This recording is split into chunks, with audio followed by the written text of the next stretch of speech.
So, like I said, we don't want to. Sorry? I don't know. Whose bag is it? You know, if somebody could lift the thing too, so it's going on. Shira?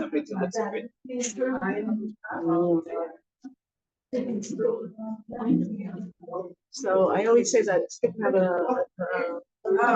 Perek Shira. It's good for you to have a Perek Shira and try to do. And they're very cheap. You can buy. The reason is because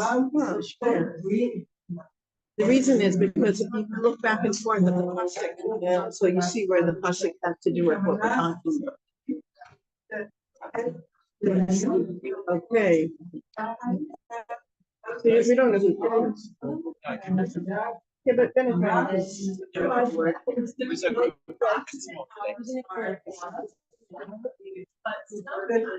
the point of the results of being. So, talking about water today, some water sets, and it's good to look at the pictures because then obviously Perek Shira is a very visual type of thing to learn and a very sensory thing to learn. And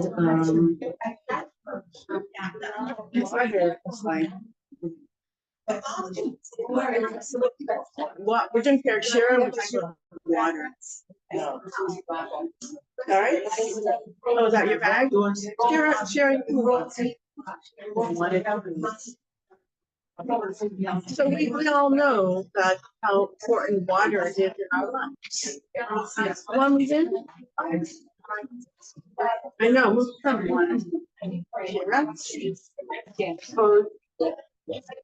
We all know how important water is. Like even as children say, you know, in the class, the teacher will say, "And what do we need water for?" You know, and stay alive. A lot of to stay alive, and it's part of each part of our body, each part of the world, and everybody.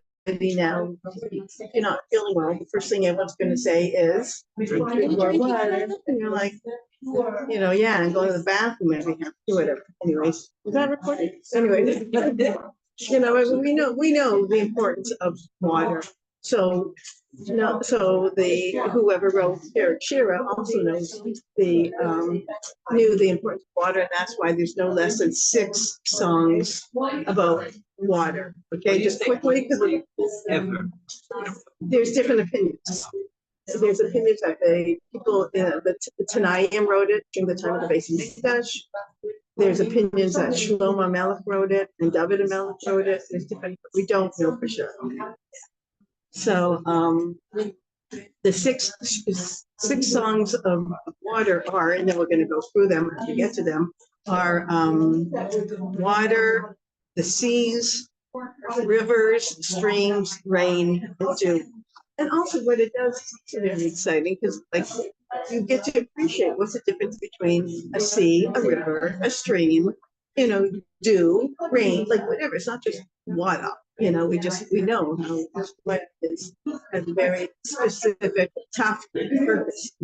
Okay, so whatever. Okay, so first the pasuk. It's good to look at it. The pasuk is from Yirmiyahu, and so the Mayim Omri, the waters say, "L'kol titoham mayim v'shamayim v'al miskim v'tzei aretz."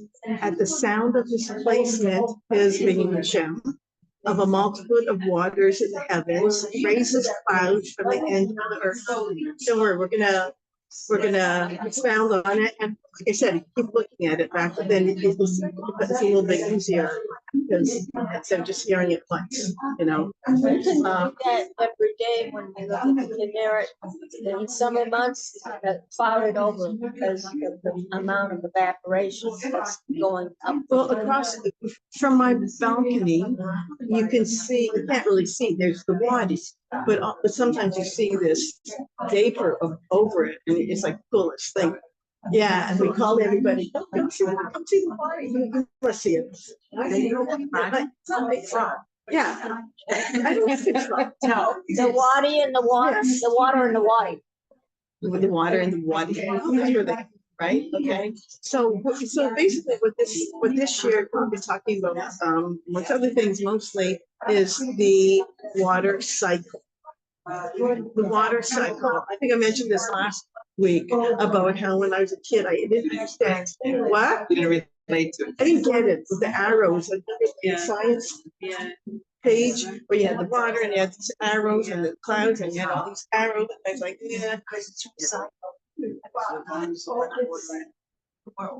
Well, that's just the way it makes itself. And the thing is, it's a Rashi right in the beginning of Bereshit. And Rashi did not go to Science 101. You know, Rashi knows. Rashi knew this. It's, you know, when people say everything's in the Torah, you're like, what does that mean? Is that like symbolic? You know, no. Okay, so Yirmiyahu Navi, who says it, is praising Hashem's power by the example of the water cycle. Okay, trying to go off of Hashem. You know, when we say Hashem is all powerful. Okay, so like in what way? For example, you know, birth. That's usually a good one. You know. Yeah, that's a good example. So basically, he's talking about that phase. There's the rising sea vapors, right? If you remember science, there's the rising sea vapors. Then there's the winds that carry the clouds, and then there's also light vapors. Now, when you get to the clouds, it's two different zeros, two different songs of clouds. We don't just have clouds. We have kinds of clouds you're gonna see later on. Okay. Okay, so it's just like, and then when you start learning it, and you look at even the other day, it's really dark. Yeah. I saw it. The clouds are all different too. Yeah. It was humid. We knew it wasn't gonna rain, and if it did, you'd freak out, or you'd be like, I took too much medication this morning. Or something. Yeah, right. You know, but it did feel like rain. Really. You know each other? Married for like 40 years. Yes. I don't know who's luckier. That's the best way to know somebody. And then we also talked about how in the good morning, ancient cultures, they all had these gods, rain gods, right? Like even like, you know, like movies, the Indians, you know, they would, you know, until it would rain, you know, and then when they would blame other people, it's not raining because right. So this is another thing that so ancient cultures they pray to weather gods and performing gruesome, suspicious rituals. That's what they would do. So this is one of the things that the song of the water is trying to show. It wants to show is that it's only Hashem who has the power to do this. Okay, to have the power to give us the water. Only Hashem does. Yeah. Can you move on? Because my voice is going to say. So there's a malbim. I know. Stereo. There. There's I think so.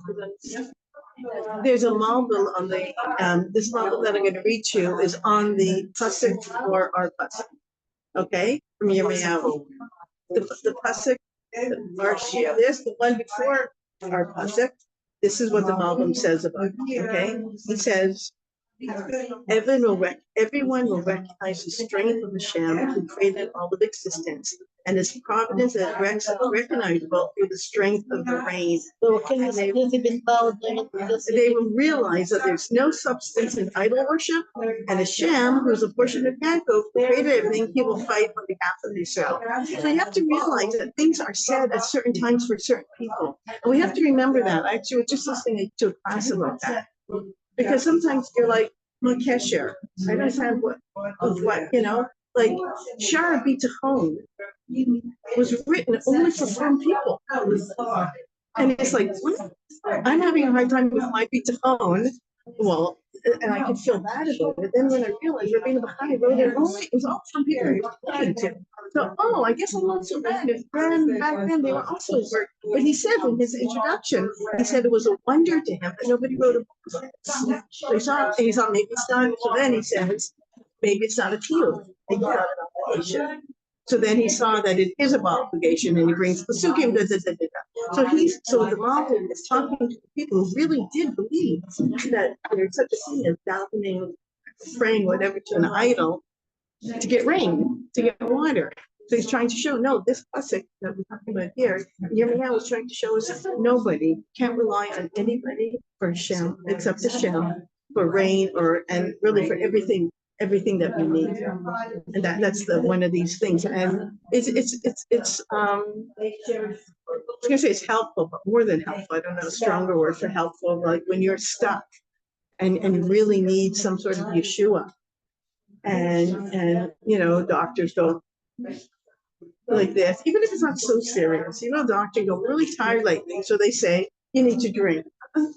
Thank you. I went to the doctor. I crawled to the doctor a few weeks ago. I'm not joking. Yeah. And I said to her, I said, "Ulai ani dehydrated?" She said, "Oh, that." She didn't even know what the word dehydrated is. This is a doctor. And then I said to her, well, maybe we should take my blood pressure. Okay, sure. That's a good idea. She was telling her what to do. See you later. Yeah, whatever. Whatever. So at the end of the day, we can get frustrated and nervous. But we shouldn't be, because at the end of the day, Hashem is the Rofeh all the time. And Hashem is the one who gives us parnas. And Hashem is the one who has all the power. Chapter 2 of Shar B'Tchum, why you should in the Shem. Okay. I heard a lecture about why the Jews wanted meat in the desert. They said it was because their souls were fried. They didn't feel that they had an inspiration, that they could do anything. God was doing it all. They weren't doing anything. And that their souls were fried out. What they really needed was not meat, but the inspiration, the water of Torah. Beautiful. Same thing with the spies. And the spies going into Israel, they were afraid of that they weren't going to have a ruchnius life anymore. In the desert, everything was given out full of water. So and they're going to go and start fighting. Well, this is when we have to believe that every single thing we do. My husband did something recently, and Aaron, I can't remember what it was, and he was like so not into doing it. And I said to him, what a wife. I said that if you look at it and notice Hashem, then you can do it. Doesn't matter what it is. Doesn't matter if you're sweeping the floor. It doesn't matter if you're going food shopping. It doesn't matter if you're returning the bottles to the store. But if you look at it as putting on tefillin and saying Tehillim, and all of a sudden it's like, but it is that. It is that. I mean, there's nothing separate. If there's nothing separate, everything's supposed to be Hashem. It could even be eating an ice cream. I'm not gonna, you can fight me on that, and maybe you're right. Maybe you should find something else like watermelon, strawberries instead of ice cream, but whatever. I just want to say that the quote I said is from Netzi. Sorry? It's from the Netzi, Naphtali. Yeah. Yeah, very good. Very important to quote the person that you're. It says there's also examples in Tanakh when Hashem controlled the water to show that he's in charge, right? So there's a Rashi that said that Hashem dried up Eliyahu and other sorts of water so he would feel the suffering of his thirsty men. You ever hear that story of this guy who wants to collect money and it was freezing cold with snow, and he was out there. So he goes to a house to collect money, and the Baal Habayit, who has a lot of money, made him wait outside. And the guy's like, maybe we can go. He made him wait outside, and he's like, well, maybe we can go in for a little while. He's looking inside the nice, toasty, warm living room, with a hot tea over there, and he's like, no, let you should understand what's going on. He does not have heat, and you could only understand that if you don't have, or air conditioners in our cases, right? So, I always say one of the reasons I love learning and teaching Perek Shira is because I get to learn all the stuff that I probably would not go and pick up a National Geographic or something. But so anyway, so listen to this. Okay, so we talked about this thing about taking the water from the ocean, right? But I mean, I actually even thought about this, when I was a kid or like last year. No, like we have the water, right, from the ocean. We can't drink that. It's sailing here. Hashem takes the sailing sea waters, into rainwater, nourishing plant life, and also filling underwater aquifers into fresh water. So that's one part. And then we have this part with the wind, right? The wind carries the rain clouds to the right locations, which is we're going to learn about the clouds because the clouds can stop here, stop there. Maybe we'll have enough wind. Wind also has a share. The wind. It just makes me feel like that's why I did. I'm sure it's fun to look because you go inside and all of a sudden, yeah. Sorry. Where when you go inside and see the winds, the clouds, whatever it is, different things. All of a sudden, you just become fine-tuned into all these things that Hashem does because how much He loves us, right? And then lightning turns inert nitrogen in the air into healthy nitrates that fertilize the earth with rainwater. Now, I don't know what I just said. Maybe you guys In the springtime, the water has a different consistency. It's got more nitrogen in it because in springtime there's storms with lightning in them. In the summer, it's not. In the first part of the winter, it doesn't have that nitrogen. It's the electricity that goes through. The lightning has electricity, and when it goes through the water, it changes. There's different words for rain. There's matar, and there's Geshem. And how many times have we seen that first rain? It's like I know kids go wild, whatever. And a lot of times it's very hard. Dirty. What? It's dirty. The earth has been hard. Seniors, you can't just have a little dribble, and then you're gonna do it. It's just like it's like they say it's like an arrow. It just goes into the ground, just like really. So like even the rain has all these and we have Gishmei bracha, right? We have rain that's a bracha, and then we have rain that's too much. So basically, we're seeing from this share of water of all the things that go into the fact that when we turn on the barrels, my kids, oh my gosh, it's the cutest toy in the entire world. I'm like, I wish I had this when I was a little girl. It's in backstock 40 shekels. It's with the battery. It's a sink, and you turn on the faucet. My husband's like, they're making a mess.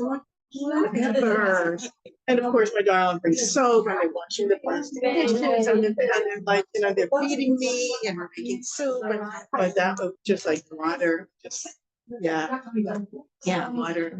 I'm a water person on basis. So it's your birthday, my darling, fish. Yeah, fish.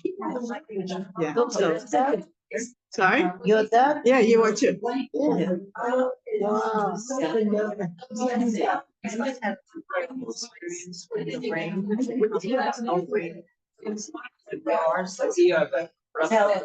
Right. I think I did tell you last night. I was driving during ER, and all of a sudden, it starts to rain. And I'm like, that's the healing rain. It's raining. So like, it's ER, it's raining. I rolled down my window, stuck at my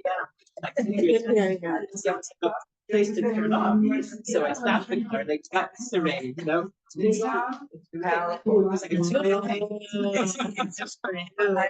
Sarah said, I put it on a link. We need to heal our prayers for ER. And here she's out somewhere else Should come back to the. So we put cups out on the Merkaz there, Yeah. and then other people say, I mean, do whatever you want, that you should get it directly. So there's me going like this. Oh, yeah. What are you doing?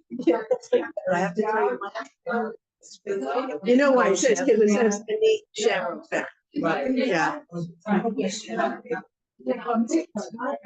She says every Otzi Shabbat, charge only event from your tap water is the well. I have Sal, and that's the order. Deborah, Otzi Shabbat. That's Yeah. for the water. Okay, so now we're gonna get a little bit more specific. That was the Mayim. Now we're gonna go to the turning the Yamim. The seas. We also see. Look at these pictures. How amazing. The seas are. We also call it the oceans, right? Like when we go to the ocean, we go to the ocean. What do you guys call it? When you go to the ocean, call it sea or ocean? The sea. Seas. Right. The sea. Okay. Okay. Me too. Yes. I'm also West Coast. So there you go. Okay. This is from Tehillim. Okay. Because my Rabim Adirim Yishpeyam Adir Marom B'Shem. More than the voices of many waters, mightier than the waves of the seas, you are mighty and high, Hashem. One of the things that we're